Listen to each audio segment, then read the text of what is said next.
Hi, I'm Scott Stein, and I am a Chromebook acceptor. This is a new thing for me. Chromebooks have been out there for a while, and their value proposition really depends on whether you believe that computers are transforming into more tablet-y mobile devices. You don't have to power use quite the same way. It's more about web browsing. And Chrome OS is really just a very smart web browser that has additional features that work offline, plus it runs apps, but those apps are basically also like web pages. They're not really downloaded, and so it's really kind of like a very smart browser.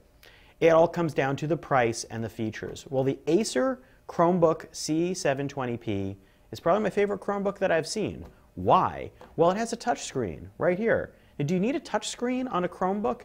What would the point of that be? Well, there have only been a few Chromebooks that even have touchscreens.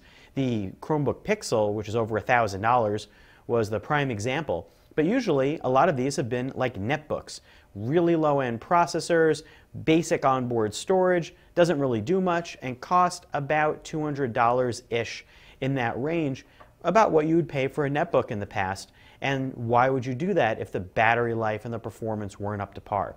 Well, the C720P had about 6 hours of battery life in our tests, which is good and what you'd expect. It also has 34 gigs of onboard storage, which is double what you previously got, which is about 16. Plus, this has got all the ports you're looking for. It's got USB 2, USB 3. It also has HDMI, and it has an SD card slot. The SD card slot is what it's all about, because you can pop in one, and for not a lot of money, you can expand your storage. Not that you'd necessarily need it much, because Google Drive is getting much better at cloud storage management, and you get 100 gigs for 2 years with the purchase of this. And it's really easy to find cheap cloud storage now in a lot of places. So you can use Google Drive, and it feels like a natural extension of your onboard storage. But that brings up the point that a Chromebook still is best used when connected online. It's got 802.11n Wi-Fi. But, there are times you may not be online. This caches for offline use, but I wouldn't trust that in the same way that I would with a tablet or with an offline laptop.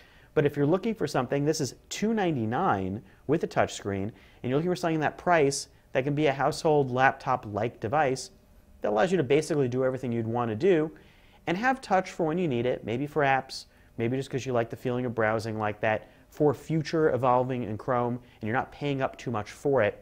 That's why I like the 720p. It's not a game changer, but it's probably the best full-featured Chromebook that feels good to type on that I've seen. I'm Scott Stein, and that's the Acer C720p Chromebook. Pretty good value pick, and a relatively full-featured Chromebook.